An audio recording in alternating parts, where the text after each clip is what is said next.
Welcome back to Candid Conversations, everyone. I am Candia Johnson, your hostess with the mostest at the moment, because y'all know how this thing called life goes, right?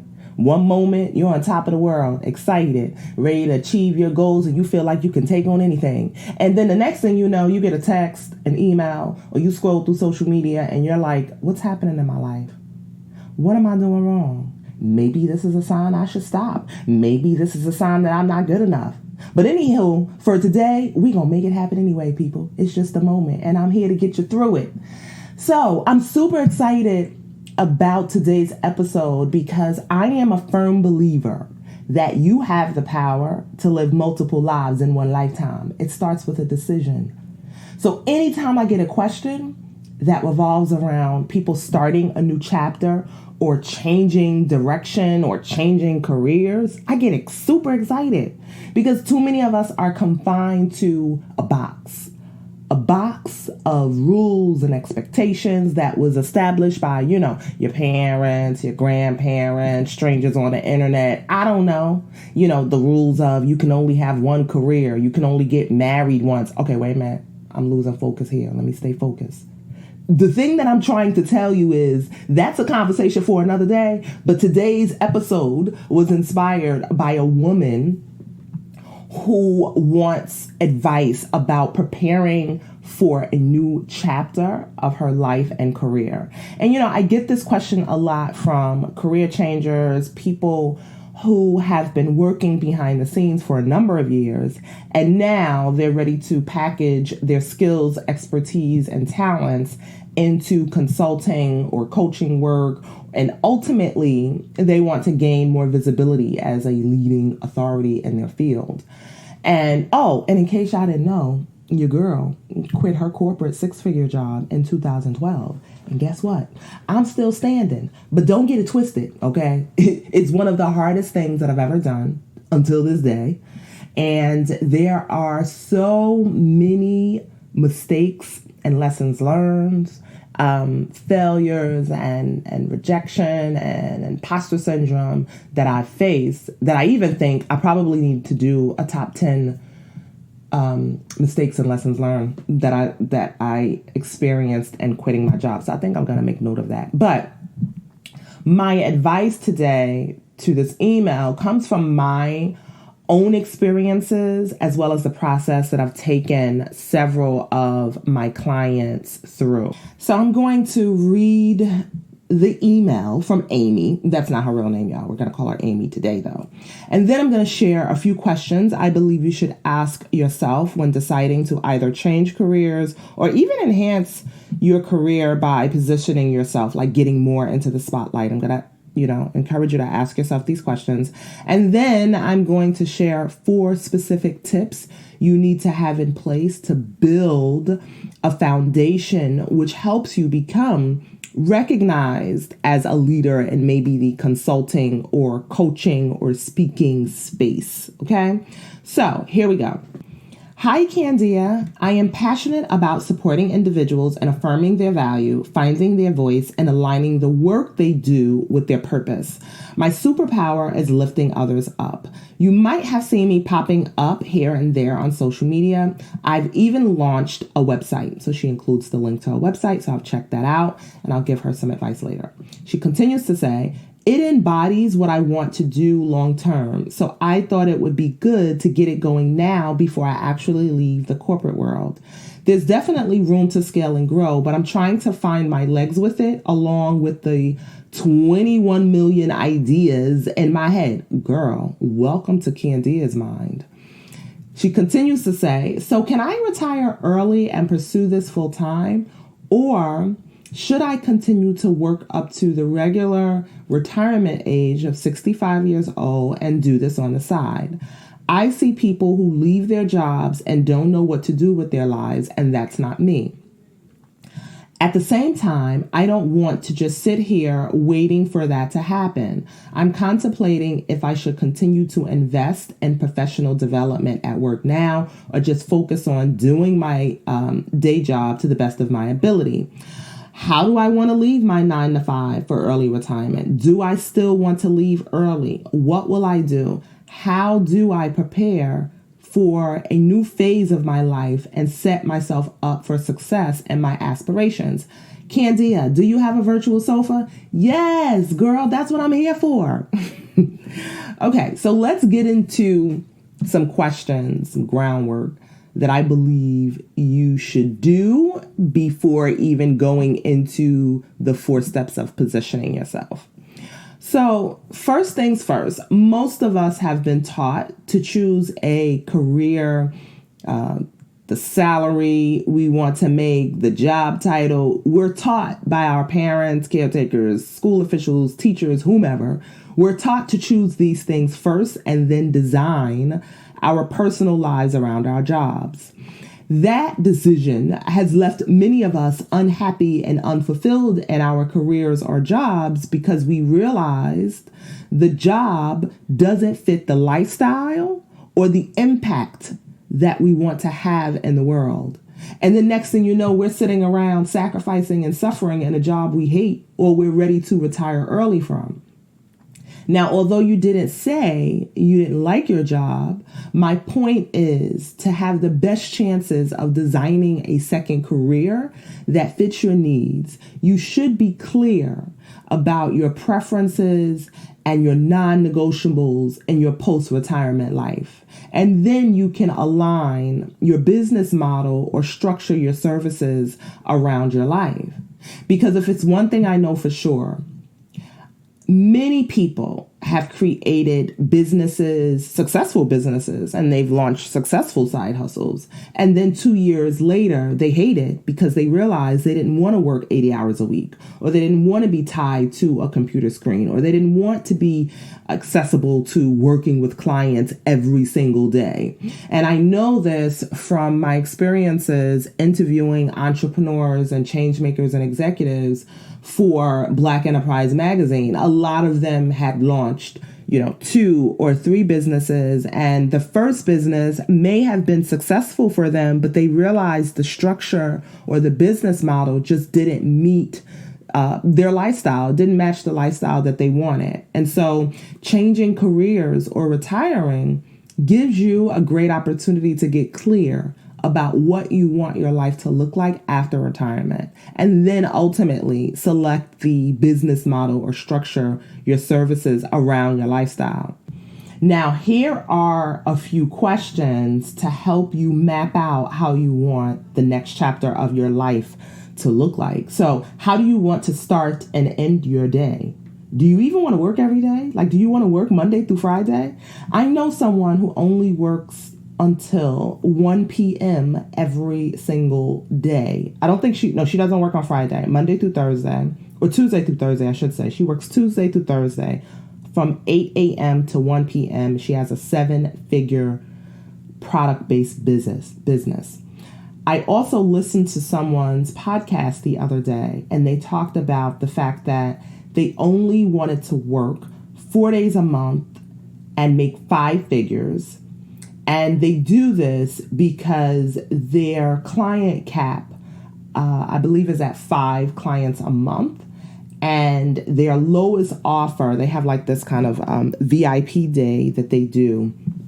And it guarantees the client that they could produce a certain type of work in 24 hours. So kind of like a done in a day type thing. And it starts at $3,000 or $2,099, whatever. But it starts at $3,000. And so she knows that all she really needs to survive in her business is $15,000 a month. I'm assuming, of course, she has expenses and things of that sort. So let's give her $10,000 a month. And she's good with that, right? So, asking yourself, what type of work schedule do you want to work every single day, and how much money you make? What parts of the day do you feel like you want to give your life over to your clients, particularly in the service industry? Sometimes it can be very demanding, and people are thinking that you're available 24 hours a day. So getting clear about that, getting clear about what you are leaving behind, not only physically, but mentally. Right? So get clear about your daily routine, how much money you want to make, but also you have to ask yourself, who do you need to become? Because here's the thing. When you are shifting to a new chapter in your career, or you're enhancing your career, or you're changing your career, there are certain habits that you have right now, along with the thoughts that may get in your way of success. And so you have to be able to stand in the mirror and be honest with yourself about some of the things, or the habits and the thoughts, the routines that you have right now that you have to leave behind. And that is one of the hardest things as human beings for us to do, is to change our habits, and stick to changing our habits, be committed to that. And also, when it comes to this entrepreneurial journey, a lot of it is adjusting your expectations about what's happening and what's required for this journey. So the internal work, for example, dealing with rejection, asking for feedback, handling feedback, bouncing back from mistakes, the internal work requires just as much attention as the external work. Getting your website together, being active on social media, it's just as much effort as the internal work. And so the life that you are determined to create depends on your mindset and the methods that you commit to. So where in your life also are you avoiding pain or discomfort or even embarrassment right now? Because Amy, listen, girl, I know you have a website. I know you have digital products on that website, but I don't see a consistent effort towards bringing awareness to those products and your service offerings that you have available. And so that tells me one of two things. There's a mindset, or there's a method issue, or maybe there's a bit of both. So really get clear on what's holding you back right now from sharing what you have to offer, or sharing your perspectives about how you want to help people find their voice. What's stopping you from actively showing up for yourself right now? The second thing, and this kind of groundwork that you need to do, is get clear on who you want to help and why. How often do you want to serve them? And how do you want to serve them? Because I didn't see on your website or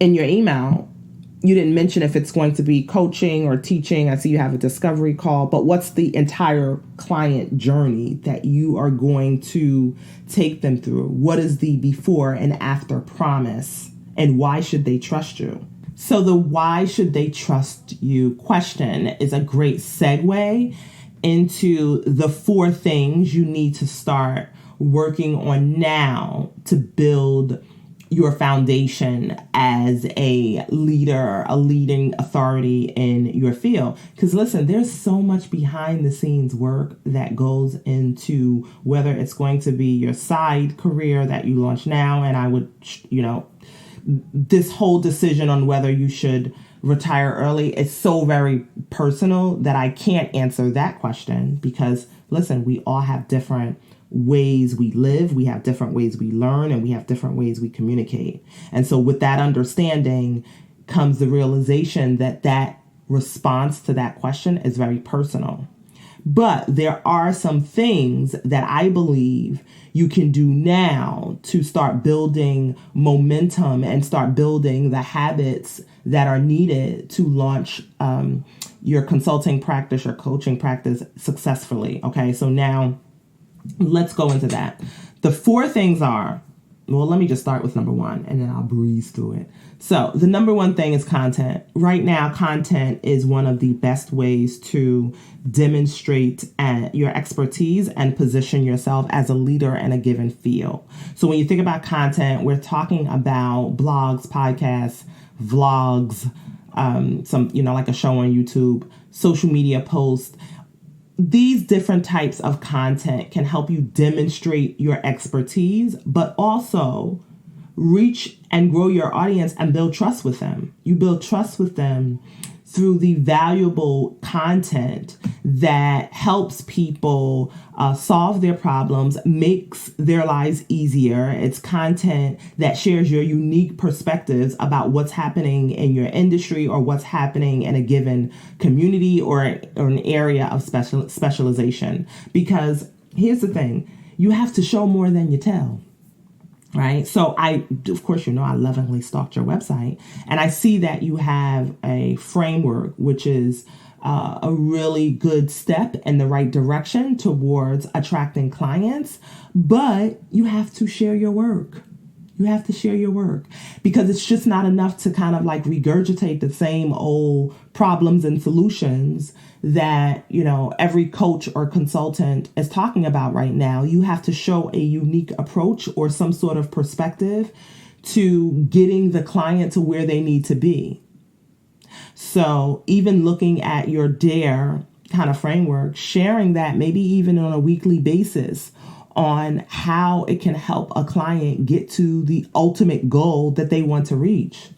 Another thing I would say when it comes to creating content to attract your audience and gain attention about the services that you have to offer is you have to clearly understand the circumstances that your potential clients are in right now. And a lot of the times when you are in a service-based coaching business, you have to teach people why they need you. Sometimes people don't have a clue, right, that they may need someone like you. So you have to speak to their pain. You have to speak to the circumstances that they may be in right now and show them how you can help them. So you have this framework, and maybe showing this framework or doing a video or an email series where you train people on your framework is one of the ways that you can attract and grow the right audience. Let me be clear, the right audience, right? So how can you help them specifically? Have that framework in place. I know in your email you talked about, I'm passionate about supporting individuals and affirming their value. So here's one thing that I always say. People don't pay for your passion, they pay you to solve their problems. So you have to get specific about your audience's needs. You have to get specific and speak to their challenges and problems they are faced with right now. And again, speaking to some of their circumstances and the biggest mistakes that they're making and the things that they're overlooking or underestimating. You have to start speaking to that, right? What beliefs are possibly holding them back, and what are the new beliefs that they need to adopt right now so they can step into the power of using their voice. The second thing that you need to have in place to build this foundation is social proof. So anything from client testimonials and, an influencer or celebrity endorsement to a Twitter mention, or maybe getting published in a major media outlet or publication, or even LinkedIn recommendations. All of these things equate to a digital footprint or digital breadcrumbs, which make you credible. Listen, I peruse through the aisles at Target or Walmart, and before I make a purchase, I stand right there and I will Google, YouTube, or Amazon some reviews. Okay, I'm going to Google it, and I'm not looking for ads. I'm looking to see or hear from real people like me. I'm looking to see their experiences with using a certain product or service. And so people are doing the same thing about you, right? They're just not going to rely on the fact that you have content. They want to see that you are a credible source. When people see people, co-signing your one-on-one sessions or your workshops, or maybe you did a motivational talk, or they purchased some digital products from you. When people see other people co-signing those things, it's going to persuade them to take the same actions. So you have to understand that your testimonials and things of that sort, it really puts a spotlight on the results or transformation people can expect from working with you. When a journalist interviews you about your expertise or trends in your industry, it also makes you credible. So you have to work on also building up your social proof as well as part of that foundation that you need to have in place. Now, the third thing is one of my favorite things to talk about as well. Your network. Relationships will take you places money can't, people. Whether you want to call them your success squad, your hype team, your success partners, mentors, sponsors, you need a team of them, not just one. And so every single week, you should be intentional about engaging with people both online and offline. So think about Facebook groups where your potential clients may go to feel a sense of community or get help for something that they're struggling with. But also think about Facebook groups where, entrepreneurs may hang out or thought leaders may hang out. And you could use this as an opportunity to connect with people who are where you want to be. And sooner or later, when you're engaging in content, in comments with people over and over again, you slide into their DMs and say, hey, we should chat on the phone, or hey, we should meet for coffee. So when I first left my corporate job, I didn't have any network, y'all, zero. And I hated Twitter. I really did. I was like, how could I say what I got to say in 165 characters? Y'all know I be having a lot to say. So I didn't think it would work for me. But I started with Twitter, and that's really how I learned to connect with people. That was my first opportunity for writing for a major media publication like Black Enterprise. And it's how I got the opportunity to interview changemakers and entrepreneurs all around the world. And from that opportunity, I started to be very intentional about nurturing those relationships. Right. And so over the years, not only have I so I have this thing on Friday that I do called Follow Up Friday, where I send someone in my network an email. Hey, girl, or hey, dude, how you doing? Just checking on you. I saw your post. Let me know if there's any way I can support you. Or sometimes I need a space to vent, or sometimes I need advice. And a lot of the times, from me looking at my relationships and being very intentional about nurturing them, a lot of the times these people have mentioned my name as someone that someone else needs to help solve their problems. And so it's turned into client work, it's turned into speaking gigs, so I have to say that building your network, building relationships, I'd like to say that building relationships absolutely is critical to building a strong foundation. I don't believe I would be able to have this conversation with you today if I didn't have a network of support, a support system behind me, beyond my family, beyond my friends. Okay, so be very intentional about being committed to that. Speaking of commitment is actually the fourth thing you need to build a strong foundation. And I have to say this: if you don't have a commitment to systems that allow you to be consistent and allow you to remain curious, if you don't have a commitment, your content, your network, or your social proof, it's not going to matter. You need a commitment that allows you to consistently execute on your goals, on, your task every day. You need a commitment to remaining curious, because one of the things that I believe we need to talk more about is the fact that curiosity is the real key to being successful in your career as well as your business, because you need that feedback from whoever you're serving to tweak and refine whatever you're offering. You need that feedback even when you think about your website. Analytics are your moneymaker. And so at one point you have to pause. So I try to do like a pause, let's say twice a quarter, and I look at the back end of my website, and I look at the back end of, Instagram and Facebook, and I'm looking at my analytics to determine what types of content are resonating most with my target audience. And what do I need to do to either create more types of content that's kind of similar to that, or maybe I could build some sort of service around this, or some sort of, digital guide around this piece of content, because people really are resonating. They're sharing it. They're saving it. They're asking me questions. And so things like, being curious about your analytics, being curious about what your clients are, potential clients are possibly struggling with, is going to be key to building a sustainable business. And so without this last step commitment, the other three will fail. And I'm going to tell you this too, free apps can only take you so far. If, I know you mentioned scaling and growing. And so that's another question you have to ask yourself. How much are you willing to invest? Now, of course, you can get started and, a realm of free accounts.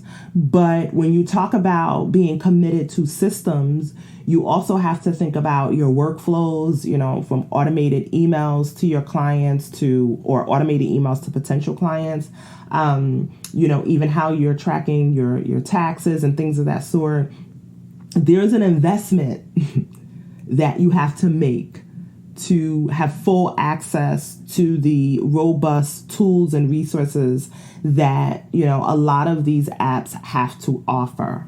Okay. And you even need a system for networking. So like I said earlier, I had this thing called Follow Up Friday. It was about 3 to 4 hours I would dedicate to, driving in people's comments and recommending things. I know someone who uses Quora. I always can't pronounce that word, but y'all get what I'm saying. They use Quora to provide question and answer, and they have their little link about their business, and they've received a lot of client inquiries and paid client work from that as well. So don't leave money on the table by not having the systems in place to support you, right? Another thing you want to do is work on your discipline now. Some of my successful clients have 9-to-5 jobs that are pretty demanding, and they're moms and they're wives, and they have a demanding job in itself. And then they have a consulting practice that they've, launched on the side, and they also have clients for that. So I would tell you to definitely get started now. When you talk about professional development, you need professional development to help you plan, promote, and profit. When you think about your systems, I want you to think, what systems are going to help me plan, promote, and profit? What professional development opportunities are going to help me plan, promote, and profit? So when I was a consultant, I knew when I was thinking about, quitting my job, I wanted to consult independently. So there are a few things I did the last year before I quit. I took a project management course, right? Because I was horrible, and I'm still not too good with budgeting and aligning resources and that sort of thing. So I took a project management course. I also knew that I would be writing a lot of proposals and pitching myself for work. And so I took several courses on writing proposals. And because I was working in the consultant space, we had proposal teams. And so I would volunteer for proposal teams so that I could be very familiar with writing the entire proposal, not just like the approach. Because typically as a consultant, who specialized in communication and learning development, sometimes I would get on a team and I would just write the section that I was most comfortable with, and other people would take over the other sections. And so to set myself up for success, I knew I needed to know how to master that entire proposal development process. So let's summarize. You need to do groundwork, right? Consider these questions that I asked you earlier about what you want your next chapter of life to look like, and so you can build your business around that criteria.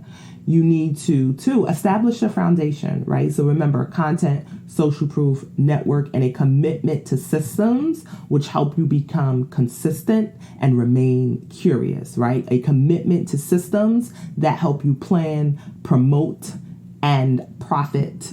Okay. And 3, definitely spend some time and money learning and investing in a support group or even an individual who can help you transition into your next phase. And listen, if you still have so many ideas, I'm going to tell you this, pick one. Pick the one that can help you breathe life into the others financially, that could help support you in that way. But the thing is, get started, because this whole thing is a trial and error type process. Allow yourself some grace, and I'm proud of you for even, delving in and making the decision right now. So that is it, party people. If you enjoyed this episode, please leave me a review. Give me a shout out. I love to play on Instagram and Twitter, so you can definitely hit me up on either one of those platforms. If you have a question that you'd like to share on the podcast, you can email me at hello@candiajohnson.com. Talk to you guys soon.